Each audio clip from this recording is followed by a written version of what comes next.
Vamos perguntar para William Lopes o que está acontecendo com o Campeonato Brasileiro nessa 19ª rodada, porque William Lopes... Lá vem ele com as perguntas. William Lopes... Boa noite. Boa noite, meu irmão. Você tá bom? Tudo bem, e você? Boa noite. Boa Graças noite pra a todo Deus, mundo. tudo bem. Prazer estar aqui. Prazer é nosso em recebê-lo aqui para nos atualizar. Vamos começar já falando do Timão? Pois é, ó, ele venceu o Sport por 3-1. Sim. Chegou a 47 pontos. Sim. Um aproveitamento de 82,5%. Sim. E fechou o primeiro turno do Campeonato Brasileiro absolutamente invicto. Aliás, é a primeira vez que isso acontece na história do campeonato. Sim. Tudo sim. Qual é o segredo? Só essa questão a gente tem o Internacional que foi campeão invicto em 79, mas o regulamento era diferente. Uhum. Para você ter uma noção, 23 jogos o Inter foi campeão. 23 jogos, os times vão completar daqui a pouquinho, porque são 38 nessa nova fórmula de disputa. Agora, falando do Corinthians, além de tudo isso que você falou, tem a melhor defesa, o melhor saldo de gols.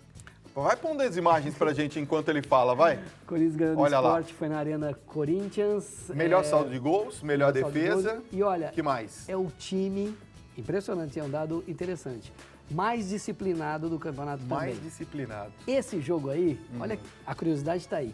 O Corinthians fez 3 gols. Sabe quantos cartões, quantas faltas, nem cartões, quantas faltas o Corinthians cometeu em 90 minutos? 2. 2 faltas? Ou seja, é a primeira vez que a gente vê um time marcar mais gols do que cometer faltas numa partida de 90 minutos.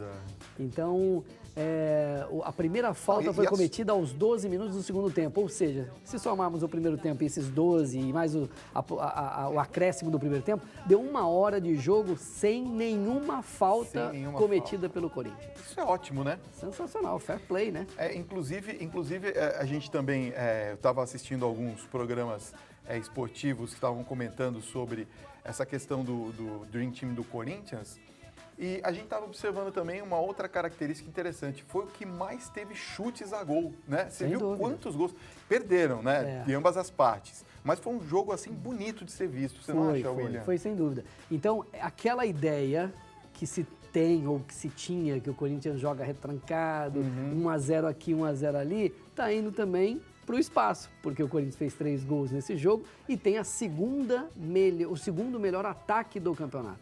Fez 32 gols. O Grêmio fez 35. Ou seja, não podemos falar que é um time retranqueiro. Pergunta, você acha que ninguém tira o Corinthians dessa parada aí do Campeonato Brasileiro? Olha, ele ganha? Está encaminhado. Eu costumo dizer aqui que eu não falo em palpites, porque quando a pessoa dá palpite, é chute. Claro. A gente volta no tempo e todo mundo falava o quê? Que o Corinthians era a 4ª força do futebol de São Paulo. Aí o Corinthians foi campeão paulista, né? Nesse brasileiro, o Corinthians está mostrando regularidade e quem mostra regularidade ganha o campeonato. E o Corinthians está mostrando organização tática. Tá. Então, o jogador não corre à toa, não corre a mais, ele corre até menos, fazendo a bola correr com organização tática. E aí tá difícil de ganhar do Corinthians, por causa dessa organização. Se alguém vai tirar essa invencibilidade do Corinthians, eu acho que até que vai. Tem mais 19 jogos ainda pela frente. Alguém vai ganhar do Corinthians. Claro. Né?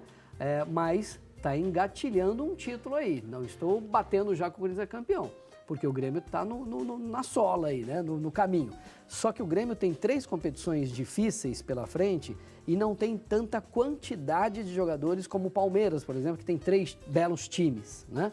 O Grêmio tem jogadores para um time titular e tem um bom banco, mas não tem muita peça de reposição. E já que estamos falando do Grêmio, já pode soltar pra gente aí, Thiago, ó, o Grêmio vencendo como vice-líder 8 pontos atrás dos paulistas. Sim, melhor ataque, inclusive. E o Imortal aproveitou o fator Case e venceu o Atlético Mineiro em péssima fase por 2-0. Agora você continua a grande decepção é o Atlético Mineiro. Grande decepção. Decepção, muito né? Mal, com um elenco bom. Um elenco bom, exatamente. O Grêmio não. O Grêmio está fazendo uma campanha maravilhosa também, sempre correndo atrás do Corinthians. Mas esse mês de agosto é decisivo para o Grêmio. porque vai ter Libertadores agora, que é decisão, exatamente. logo vai ter Copa do Brasil, que é decisão, e tem também o Brasileiro. Então, é aí que a gente vai ver... Vai acumular um pouquinho aí, né? Vai acumular, e é aí que a gente vai ver a força do Grêmio no Campeonato Brasileiro. Aí a gente vai vendo também, eliminando os times que podem chegar. Até dias atrás a gente falava aqui que os 5 primeiros estavam brigando pelo título, né? Contando o Corinthians, Grêmio em segundo, Santos terceiro, quarto Palmeiras e quinto Flamengo. O Flamengo está se distanciando demais, está ficando para trás. O Palmeiras está se distanciando e ficando muito para trás. Então hoje, 3. Pois é. Aliás, Tá afunilando. já que tá falando em Palmeiras, Sim. hoje ele já estamos numa conexão incrível aqui, né? Sem combinar. Já tá ali, sem combinar. Vamos falar do Palmeiras, ó. Foram 3 vitórias, né, que o time teve. O time reserva, inclusive, do Palmeiras, não é isso? E agora foi derrotado pelo Atlético Paranaense em casa, no Allianz Parque, Foi. por 1-0. Fala um pouquinho sobre esse jogo. Foi nesse gol aí do Thiago Heleno, que fez o gol, 1-0 para o Atlético Paranaense, que também veio com um time mesclado aí, porque também está pensando na Libertadores nessa semana. Tem um jogo decisivo contra o Santos. Acho que até o Santos passa porque ganhou o primeiro jogo. Esse tipo de atitude, você acha que é interessante? Você deixar o brasileiro de lado e pensar É uma mais na cultura Libertadores? hoje que está acontecendo muito no futebol brasileiro. Lá atrás, a gente volta no tempo, tinha jogo de quarta e domingo e ninguém reclamava e ninguém falava de poupar time. Todo mundo jogava quarta e todo mundo jogava domingo e ninguém reclamava Sem de reclamar, nada. né? Isso muito tempo atrás ou algum tempo atrás. Agora não, com essa história de 3 campeonatos, vamos poupar um aqui. Por exemplo, o Palmeiras entrou com todo o time reserva. 11 jogadores considerados reservas, né? Pois é. E acabou perdendo porque está apostando tudo na Libertadores. Aí eu pergunto, entendam, palmeirenses, entendam, não estou dizendo aqui que o Palmeiras vai ser eliminado, não. Mas o futebol você tem 3 resultados. O empate, a vitória e a derrota.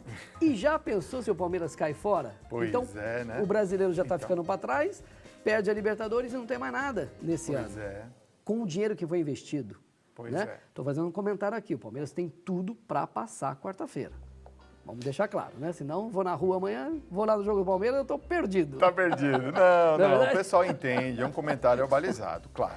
Olha, vamos falar da derrota do Flamengo, 2-0 contra o Vitória, e custou isso o emprego do Zé Ricardo, né? Do Sem técnico dúvida. Zé Ricardo. A pressão estava muito grande ali. O que aconteceu aí, hein?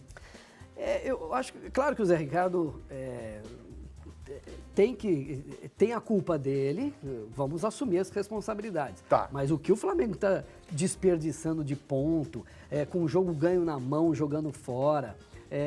Por exemplo, esse gol que vocês viram agora, como foi entregue para o Yuri fazer esse gol. Pois né? É impressionante. Então, Mas você acha que foi a decisão correta, esse afastamento, Zé Ricardo? o presidente não queria demitir. Parte da diretoria sim, conselheiros e parte da diretoria sim, parte da diretoria não, conselheiros que gostam de se meter e a torcida pressionando muito. E aí essa pressão toda, é claro que sobra para o técnico. É uma cultura nossa errada, é uma cultura nossa. Mas o Flamengo tem um belíssimo time, contratou muito e não está rendendo dentro de campo também. Mas aí eu culpo também jogadores que não estão fazendo a parte deles dentro de campo. Bom, vamos falar então agora... E só, já que a gente está com a imagem ainda, destaque para o Vitória, que está dando uma melhorada no campeonato. Ah, isso é verdade. Ganhou fora de casa com o Wagner Mancini sendo contratado recentemente. Mas eu quero mexer num vespeiro aqui. Vamos falar do São Paulo. O São Paulo fechou o primeiro turno na lanterna. Paulinho só fica atento. E perdeu de 2-1 para o Bahia. Perdeu. E aí, hein? Como é que fica esse negócio? Diria que a semana foi horrorosa para o São Paulo, né? Porque já havia perdido para o Curitiba com confronto direto também no meio da semana. E aí perdeu esse jogo com o Bahia, 2-1. Outro confronto direto, porque o Bahia também ainda está fugindo dessas últimas colocações, né? Então, semana péssima para o São Paulo. Fecha o primeiro turno na zona do rebaixamento. Vinha daquele resultado muito bom contra o Botafogo de virada, conseguindo 3 gols aí numa reação histórica até.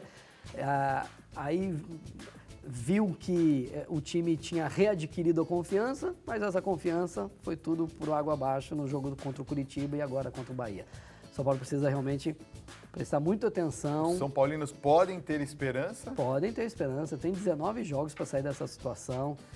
No papel tem um time que consegue sair, dentro do campo está devendo, dentro do campo a situação está preocupante, mas claro que tem chance de sair, sem dúvida nenhuma. Está na 17ª posição ali, Então vai brigar até o final para não cair. Mas essa é a realidade do São Paulo hoje. Quem vai falar que o São Paulo vai brigar por Libertadores está totalmente enganado. É brigar para não cair e uma vaguinha na Sul-Americana. Tá vendo só, meu compadre Rafael? Ó, tenha paciência e tem mais 19 jogos pela frente. Bate bola daqui a pouquinho, jogo rápido. Tá bom. Vamos falar dos outros jogos? Tá bom. Me espera. Gente, olha, vamos pro bate-bola? Diga, vamos lá. No Capricho, rapidinho, jogo rápido, jogo emocionante, Fluminense derrotando o Lanterna Atlético de Goiás, 3-1 no Maracanã. Fluminense revelando os jogadores da base, isso é muito importante, essa é a receita do futebol brasileiro. Atlético Goianiense partindo para a Série B, infelizmente, pela campanha, e emocionante pela homenagem que fizeram ao Abel Braga, que perdeu o filho naquela tragédia terrível no Rio de Janeiro. O Coritiba respira e vence a Chapecoense por 2-0 no Couto Pereira. Chapecoense com um time reserva, praticamente, porque é um time mesclado, né? Porque o outro time da Chapecoense viajou, né, para jogar com o Barcelona e perdeu por 5-0 hoje, na volta do Alan Ruschel, voltando a jogar futebol hoje, inclusive. Essa partida aconteceu em Barcelona hoje. Mas um bom resultado para o Coritiba, né? Que já havia vencido o São Paulo, estava na zona do rebaixamento e fez 6 pontos numa semana só. Brilhante semana. Vamos aos 3 resultados 0-0. Comentário rapidinho. Cruzeiro e Botafogo no Mineirão.